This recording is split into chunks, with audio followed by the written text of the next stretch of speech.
ಇನ್ನು ಶಾಸಕರು ಈಗ ಫಾರಿನ್ ಟೂರ್ ಹೊರಟಿದ್ದಾರೆ. ಸುಮಾರು 15ಕ್ಕೂ ಹೆಚ್ಚು ಶಾಸಕರು ಹೊರಟಿರೋದು ಫಾರಿನ್ ಟೂರ್ಗೆ. ಯಾಕೆ ಅಂದ್ರೆ ಅಧ್ಯಯನದ ಹೆಸರಲ್ಲಿ. ಫೆಬ್ರವರಿ 16ರಿಂದ ಮಾರ್ಚ್ 3ರವರೆಗೆ ವಿದೇಶ ಪ್ರವಾಸ ಮಾಡ್ತಾರಂತೆ. ಪಶು ಸಂಗೋಪನಾ ಇಲಾಖೆಯಿಂದ ಅಧ್ಯಯನ ಪ್ರವಾಸವನ್ನ ಹಮ್ಮಿಕೊಳ್ಳಲಾಗಿದೆ. ಅದು ಎಲ್ಲೆಲ್ಲಿಗೆ? ಆಸ್ಟ್ರೇಲಿಯಾ, ನ್ಯೂಜಿಲೆಂಡ್ಗೆ ಶಾಸಕರು ಹೋಗ್ತಾರೆ.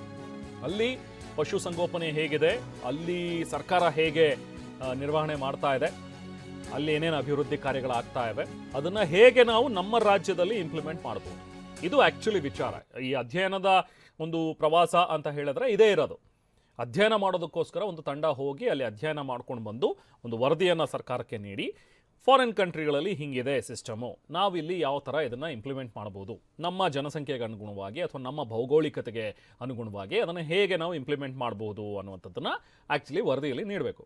ಬಟ್ ಇವರು ಈ ಹಿಂದೆ ಹೋಗಿರೋರು ಅದನ್ನು ಎಷ್ಟು ಮಟ್ಟಿಗೆ ಅಧ್ಯಯನ ಮಾಡಿದರೆ, ಅಧ್ಯಯನ ಮಾಡ್ಕೊಂಡು ಬಂದು ಅದೆಷ್ಟು ಮಟ್ಟಿಗೆ ವರದಿ ಕೊಟ್ಟರು, ಅದೆಷ್ಟು ಮಟ್ಟಿಗೆ ಇಂಪ್ಲಿಮೆಂಟ್ ಆಗಿದೆ ಅನ್ನುವಂಥದ್ದು ಅದು ಯಾರಿಗೂ ಗೊತ್ತಿಲ್ಲದೆ ಇರುವಂಥ ವಿಚಾರ. ಈಗ ಮತ್ತೆ ಇನ್ನೊಂದು ಟ್ರಿಪ್ ಅಂತಂತೂ ಶುರು ಮಾಡಿದ್ದಾರೆ.